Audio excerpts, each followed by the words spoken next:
Hello everybody, welcome to my channel. Today I'm going to be doing a speed build of a $44 million Lake Tahoe mansion. It's not exactly accurate, just because The Sims doesn't allow for enough space. Even on the largest, like 64 by 64 lot, there is no possible way that you could fit a house that big into The Sims. So it's definitely scaled down. This is going to be two parts as well, just because I went into this really loosely and I wasn't 100% sure what the outcome was going to be. In the beginning, I was doing, you're going to see here, I'm messing around with a couple different doors, but then I start building a sunroom. And there's not actually a sunroom in this mansion. I just always love putting sunrooms in my houses. So I did that and I went with that for a little while. As you can see, I'm putting the windows in here. But I soon decided that I wasn't going to do that and I was going to convert that into what I think ends up being the living room. I can't remember because I flipped the house at some point during this build. So here I'm putting in a staircase, and it's kind of funny because I don't actually use either of these staircases. By the end of this, just about everything you see me putting in now, I end up changing at some point. But I don't speed build things regularly or build things regularly in The Sims. You would think I'd go into this with some kind of plan, like you would lay out the floor and then you'd do the wallpaper and you'd start a setting of some kind, but I am kind of willy-nilly in that way. I just kind of throw things around and see if I like them. I'll be halfway through building, I'll start putting furniture. It's a really messy process when I start trying to build something, but I always have a good time doing it, and it's really just the relaxation of going over things for me. I know everybody likes building for a lot of different reasons. I think everybody takes something uniquely special out of this game that's like individual to themselves. I don't think everybody gets the same thing out of it. I don't like particularly playing the game, I think, as much as a lot of people do. Here I'm trying a couple different floors. And you can see this is when I decided I wasn't going to end up doing the sunroom anymore. It wasn't worth it. Is to take up that amount of space in the house. And that's what I mean by this house not being big enough. Like realistically, the mansion itself has an entryway, and then off the side of the entryway you have a big, amazing, like open family room, and then just to the right hand side of that you have a kitchen and a dining room, and the dining room leads into the kitchen leads into the TV room, and it just goes on through, and that's only like one side of the house, and I can't possibly fit that amount of rooms into one side of the house unless I was going to take up the entire lot and leave no room for landscaping. And I'm going to try to insert some photos, but this house is all landscaping. Everything about it is like the beauty of the outside, the terraforming, the trees are amazing. It's just, it really was meant to be like hidden and sunken into the wilderness. And that's like part of what was like the charm of this house. I mean, obviously the other charm was it being worth $44 million. I mean, it'd be nice to live in a house that expensive. But it really did feel like just a house you could sit and have your whole family in at Christmas time, and you'd be eating a big meal around a nice table, and it was just really warm toned, dark woods and bricks and iron, marble. The marble might not be warm toned, but it definitely felt very like homey, even though it was such an expensive house. Okay, so the next thing I'm gonna do here is move on to trying to figure out something to go on the floor. I really wanted it to stand out and kind of be separated. A lot of the floor in this house, I was trying to keep the same stone because in the mansion itself, there's a lot of the same, like, there's a lot of the same flooring going throughout it. It's all masonry, all tile, or like tile for the bathrooms and just stone for the kitchens. I think I ended up using stone in the bathroom, and right now there's only one bathroom in this house. I have not done the upper floor yet.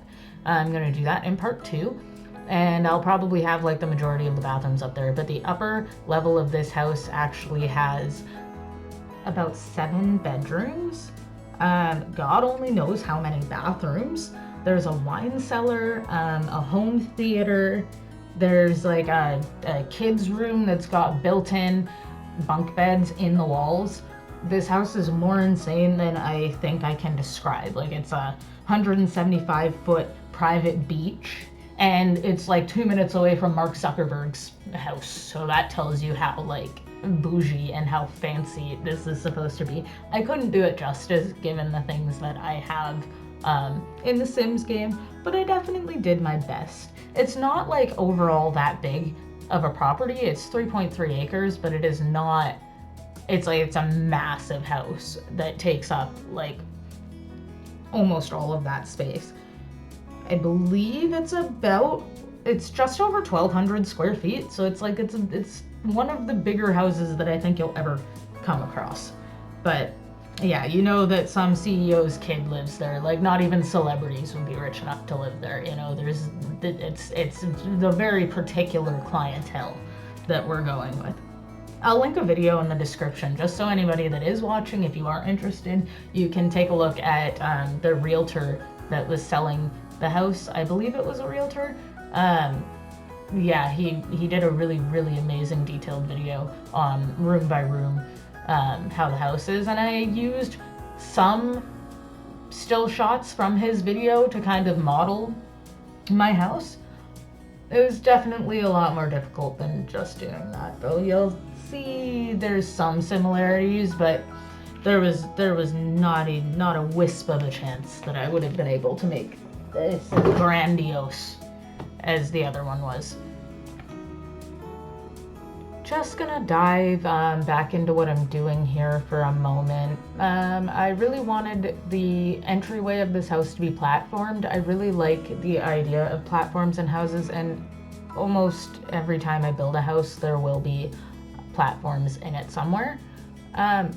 One of them is going to be the living room. I wasn't sure yet, so I think I left it for a little while whether it was going to be the dining room or the living room, because in the actual house, that is where the dining room is. I picked the living room, however, and kept the dining room close to the kitchen because I couldn't really extend the house that much more. I did have an idea of maybe like a little cantilevered, like upstairs area, what's it called, like penthouse kind of area, to look down, and like you would have like the dining room up there, but then everyone would have to bring their food up and down the stairs all the time, so I vetoed that idea and we just went with keeping it the living room for now. You can see me pulling and like manipulating the walls a little bit here, and I'm still kind of sad that I did that. It really lost a little bit of the shape of the house, and I couldn't figure out how to get rid of that tiny little corner that was in there. So you can see me messing around with it, trying to figure out how to just get rid of the flooring, but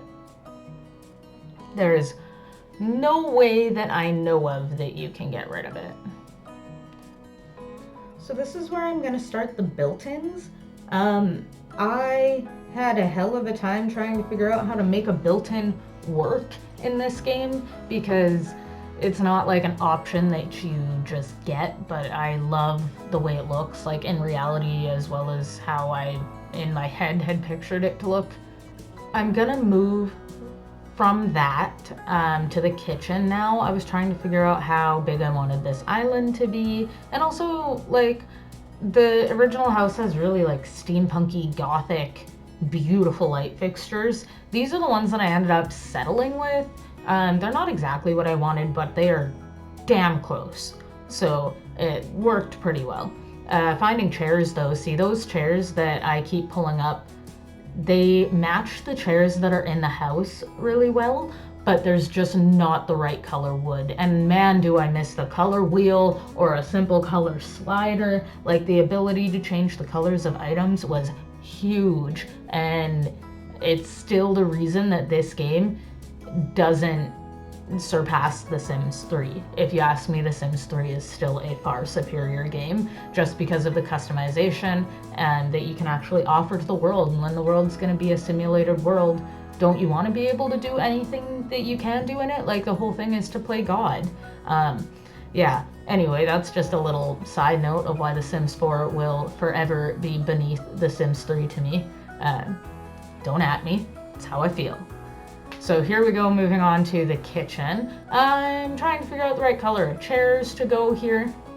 Now, the kitchen in the actual house seats 8 people, so I was trying to stay as true to that as I could.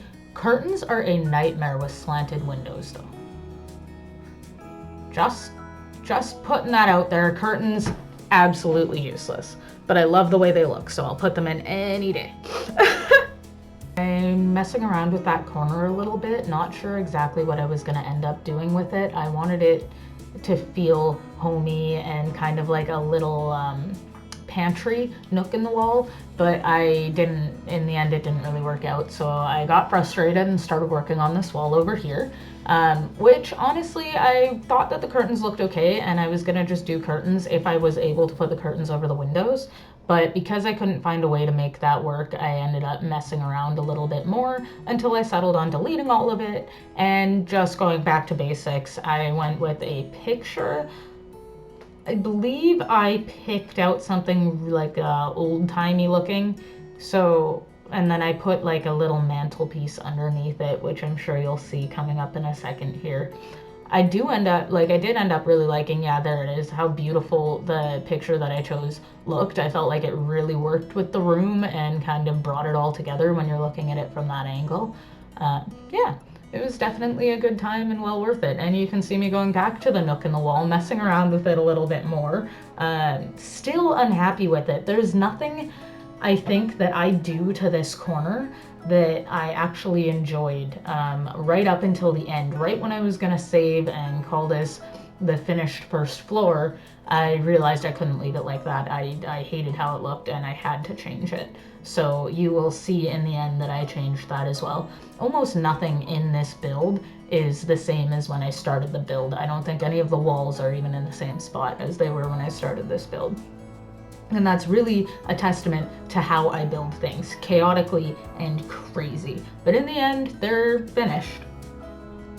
We're moving on here to after I'd put the fireplace in the living room. I wanted to find a nice decal for the floor. Originally, I was thinking a mat, but because of what I had done in the main entryway or the family room over there on the floor, I decided to go with this kind of arch floor decal, and I think it looks actually really nicely. It ties in really well to the rest of the house.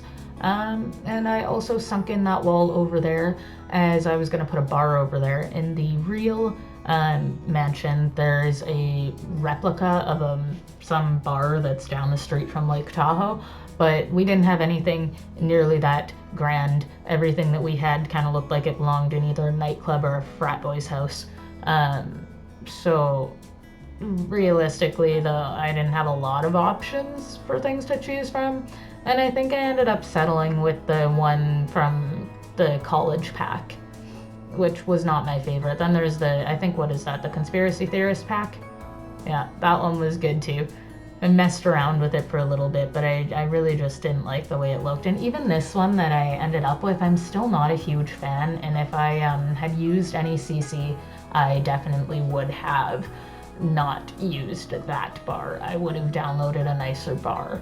I decided to take all the CC out of my game just because it really does slow your computer down and it takes a little bit of the enjoyment out of the game. It is really fun when you walk around and you see everybody like with bald heads or, you know, crazy hair or wearing a wacky hat or a weird outfit. It definitely adds something to the game, but then you have the corrupted files and the Sims that show up in their red question marks all over them or black, half their face is black, and like it's just too much strain on the world, and I think too much strain in my game for me to be downloading it all the time. And I like people to be able to download the houses that I build, and everybody, not just people who have the same downloaded content as me. And I don't like having my house be ripped apart and a bunch of pieces missing when people go to download it because I chose to use the CC. So a lot of the time I will avoid that. Trying to find something to go on this wall here, and I picked that photo, and I think that was its home for quite some time, but again, it wasn't something that I ended up deciding to stay with in the end. So I went back to the kitchen, something just was not feeling right to me about it, and I couldn't put my finger on what it was. So you can see me mess around quite a bit here, trying to figure out exactly where everything was gonna fit. I know I wanted a door on that wall so that you could enter that room, but for some reason I stuck the fridge on it, and I left the fridge there for a little while. Yeah, almost the entirety of the rest of the build, I think. Oh, no, I guess I put it in the corner over there. How did the fridge end up over there? At some point, the fridge goes to that corner for a very long time. So now I've started the landscaping outside, throwing in a couple trees. That's literally the entirety of the landscaping that I'm doing during part 1 of this build. Because I feel like until the whole house is together, it doesn't look right to start throwing in the trees and the landscaping. I think it really does need a little bit more attention than that, and having the outside of the house be fully developed and finished the way that you want it before you're putting in the trees and the flowers. All right, so really diving into the bathroom here. It's a different bathroom. It's definitely not standard, I think, to have your bathtub sitting right in front of the window. I had messed around with keeping the toilet over there for a little while, but I decided against it, and then I actually put up a platform and a little stair, just like so you have a little raised area that the clawfoot tub's gonna sit on. And then I put a fireplace in the bathroom. I find that every mansion that I've actually been in myself has a fireplace in the bathroom. So I feel like it's a rich person thing, and the land grabs should absolutely have a fireplace in their bathroom. So that's what I did. I also wasn't sure what to do with this kind of sliver of wall opposite the bathroom, so I messed around with a couple fish tanks, and eventually I just settled on putting the pipe organ there, I believe. And I honestly, like, you tell me, I don't mind it. I thought it looked really good, and it stayed there. I believe it was there in the finished build as well. I didn't mess with that wall at all. Though if you do download the house, I'm interested to see what you come up with to go there instead. Yeah. So still, that fridge, couldn't find it a home. Oh, I did end up putting the door in by this point, so that's good. The fridge didn't end up staying there. This is really when I decided, F that corner, we're getting rid of it. As much as it was honestly one of my favorite parts of the house the entire time that I was building it, I thought that it would just come to me and I would figure out what I was going to do with it. And that just wasn't the case. The corner just didn't flow. It didn't. So what I eventually decided on was that I was going to put a staircase over there, and I like a good landing, so I threw in a little landing. I wasn't sure if I wanted it at that angle though, so I desperately tried anything that I could to turn that staircase sideways. Starting with getting rid of the corner that I had there and turning it into a regular corner instead of the slanted wall. You know, Sims has had slanted walls for a really, really long time, and I feel like they're still not utilized properly within the game. I think you should be able to put more furniture up against a slanted wall and have it look normal, because in my house I have a big curved wall and I love to put statement pieces on it. I love for people to look at it. It draws the eye and it's really beautiful.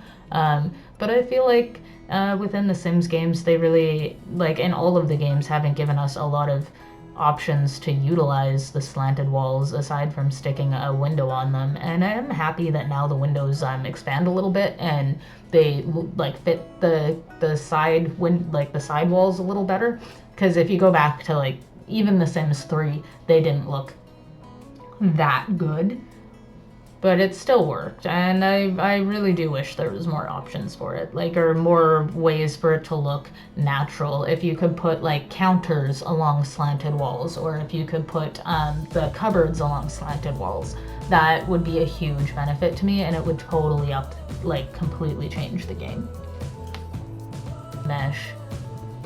So we're coming up here on the end of my build. The staircase was one of the last things I changed. As I said, that corner was just bugging me the whole time. I couldn't really figure out what I wanted to do with it. Even now, like, I felt like I had to maintain the curve of that room for where the table is. So the wall's a little weird, but all in all, I was really happy with how this floor turned. So yeah, with that being said, I would like to say a huge thank you to anyone who made it through the video. If you like my speed builds, feel free to drop a like. If you would like to see more in the future, you're more than welcome to subscribe. My next video will come out in a couple days, and it'll be part 2 of this speed build. So you will get to see the top half as well as the landscaping. Everybody have a great day, and thanks for sticking around.